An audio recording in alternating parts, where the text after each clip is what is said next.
Katanya, negara ini kaya akan keberagaman. Dengan Bhinneka Tunggal Ika sebagai simbolnya. Ribuan pulau, ratusan suku, serta beragam budaya dan keyakinan hidup berdampingan dalam satu bangsa, Indonesia. Namun, perbedaan yang seharusnya menjadi kekuatan masih saja dipermasalahkan. Bukan karena salah, bukan karena merugikan, bukan karena membahayakan, tetapi hanya karena berbeda. Karena itu, kami mengangkat cerita ini dari apa yang sering terjadi di lingkungan kami, dari apa yang kami lihat, dan dari apa yang kami dengar. Inilah cerita kami.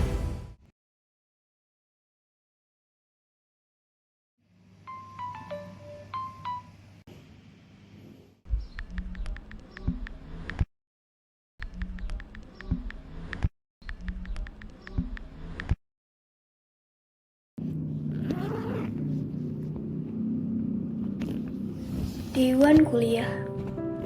Rasanya senang, tapi juga gugup. Pertama kali merantau di tanah asing. Takut nggak bisa adaptasi, takut nggak punya teman. Hal-hal itu terus berputar di kepala. Ayo, Iya, maaf kamu. Lupa ya, aku Ivi. oh iya, yang kemarin foto bareng buat tugas PKKN itu kan? Iya, BTW, kamu ke kelas kah? Iya nih, aku lagi nyari kelas A di mana? Bingung. Kamu kelas A? Kita kelas. Wah, kebetulan banget. Bareng yuk.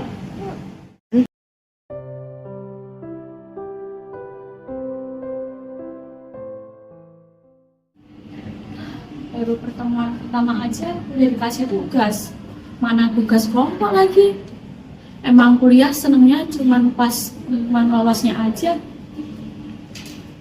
Nanti aja, untungnya kita sekelompok. Terus tadi ada 2 orang lagi kalau nggak salah. Guys, lo berdua ada sama Ivi kan? Kita sekelompok. Nama kita tadi barengan di sini. Iya, aku Ayu. Aku Natasha, panggil aja nak. Wih Zoya, anyway biar nggak buang waktu, wih sekarang kita sekalian buat grup WA aja nggak sih? Mana nomor lo berdua? Biar gue aja yang bikin. Gue males kalau misalkan nanti tugasnya keteteran. Oh, iya boleh. Ini nomor aku. Astaga, cepet banget ngomongnya. Belak-belakan lagi. Ini anak kota emang kayaknya begini ya. Ivi dong ya. Lo yuk gimana? Mana nomor lo? Ini, Biar sekalian gue bagiin tugas terbaiknya sekarang. ya ini nomor aku. Oke, udah ya. Guys, udah lihat update berita hari ini belum sih? Anjir, Pertamax naik lagi harganya. Dompet gue nangis banget. Mana kosan gue jauh lagi. Bisa-bisa nanti akhir bulan gue cuma makan rumah doang. Pantesan, tadi di pom bensin antrinya panjang banget. Kalau lu gimana yuk? Ikutan pusing nggak harga bensin naik? Aku gak bawa motor ke kampus nak. Biasanya jalan kaki, soalnya kosanku dekat. Oh, jalan kaki. Good sih. Seenggaknya lo nggak perlu pusing mikirin biaya bensin yang bikin boncos kayak gue sama Natasha. Ya nggak, Nat? Mereka kompak banget bahas motor.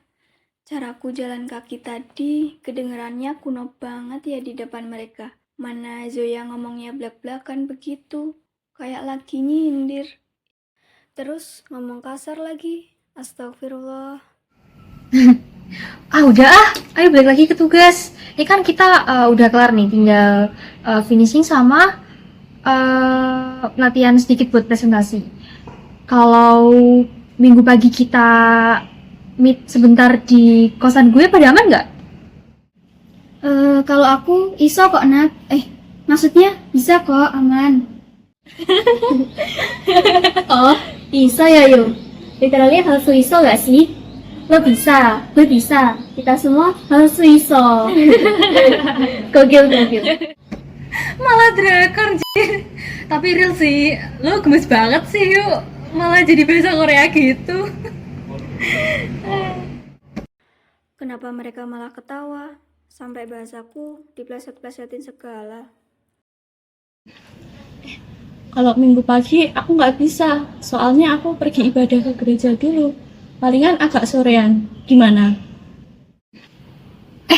Oh iya, gue lupa. Kita kan minggu pagi ada ibadah ya, Vi. Ya udah. Kalau diganti minggu sore, kalian berangkat nggak? Gimana sih, Nat?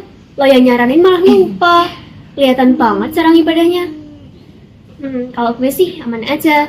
Gas sore aja, gimana? Daripada kalian bolos ibadah, ntar dosa lagi. Nah, betul. Loh, kok langsung diganti sore? Tadi katanya mau cepet, biar minggu siang bisa sampai. Kok giliran kalian langsung diturutin, tapi pas aku malah diketawain.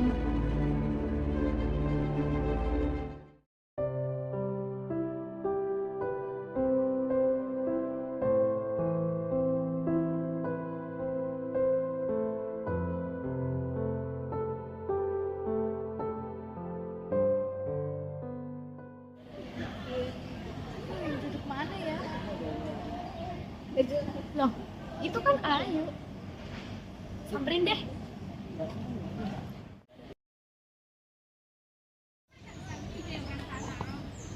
Ngelamun wae. Kenapa toh yuk? Muset banget mukanya. Gimana? Udah dapet teman baru belum? Angel tau nggak lek konco sih kayak aku.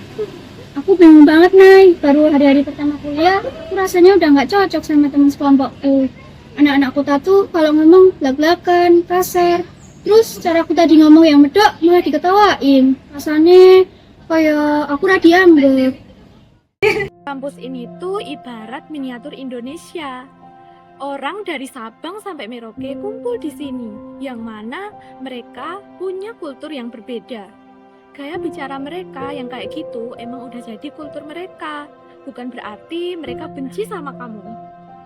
Tapi tadi aku malah kelepasan terus ke Ivi, Nay. Padahal Ivi cuma izin mau ibadah hari Minggu. Nah itu dia, karena kamu udah terlanjur defensif dan merasa tersisih, kamu jadi salah paham sama semuanya. Merantau itu nggak cuma mindahin badan ke kota orang yuk, tapi juga soal meluaskan hati buat nerima perbedaan. Besok-besok kalau ada yang ganjel, coba diomongin baik-baik. Jangan cuma disimpan di hati. Oke deh, makasih ya, Nay. Presentasi kita tadi gokil banget, Anda. Nilai kita pasti aman nih. Yoi. Pokoknya hari ini gue mau traktir kalian semua makan. Katanya dompet lo lagi boncos gara-gara harga bensin naik. Iya sih, boncos. Gak apa-apa nggak sih demi soft reward? Pokoknya tugas kelar hidup tenang. Ya nggak sih? Mantap. Aku sama teman-teman ada pesan dari kerja kemarin, masih ada.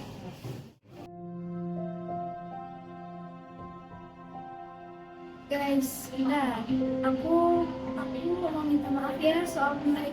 Kemarin sensitif banget. Aku malah ketus pas izin soal ibadah. Maaf banget ya. Ya elah yuk, santai aja kali. Justru gue sama Natasha yang harusnya minta maaf ke lo. Sumpah, gue gak ada maksud buat ngetawain ataupun ngeremehin lo. Iya yuk. Sorry banget ya kalau kata-kata kita Ivy bikin lo sakit hati. Kalau di tongkrongan gue sama Zoya yang dulu, udah biasa banget bercandaan kayak gitu. Tapi kita lupa. Yuk, kita berdua baru sadar kalau budaya dan kebiasaan setiap orang pastinya kan beda-beda. Apalagi kita kan udah kuliah, si kampus juga pastinya beragam banget. Dari Sabang sampai Merauke pasti ada semua. Kita juga nggak bisa nyamain standar bercanda kita ke orang lain. Juga udah lupain kok. Banget. Sekarang kan teman, jadi harus saling menghargai satu sama lain. Yuk, kita makan kuenya. Yuk, keperluan si rame.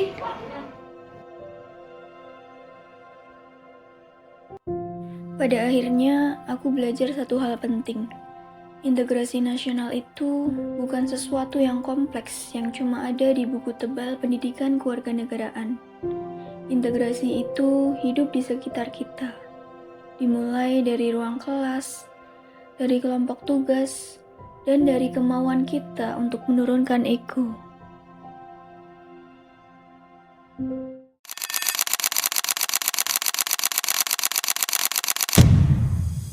Hilangkan rasa kesukuan, rasisme, semangat nasionalisme, kemampuannya untuk tetap bersatu. Keberagaman etnis dan agama juga bisa menjadi celah pemecah. Pancasila sebagai ideologi negara. Jangan saling menjelekan. Bagaimana merawat keberagaman yang Indonesia punya? Melalui berita dan artikel tadi, kita dapat melihat bahwa tantangan integrasi nasional seringkali digambarkan dalam skala yang besar dan kompleks, seperti konflik struktural dan juga polarisasi di ruang publik.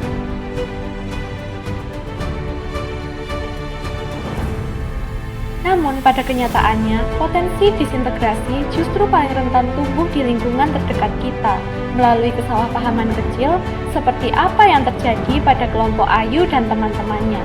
Perbedaan latar belakang, ego, dan cara berkomunikasi tanpa sadar dapat menciptakan batasan sosial yang memecah belah. Jaga persatuan tidak hanya menjadi tanggung jawab pemerintah.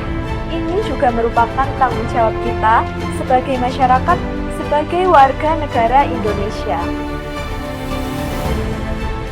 Hari ini, kisah Ayu dan teman-temannya berakhir bahagia. Namun, bagaimana dengan Indonesia?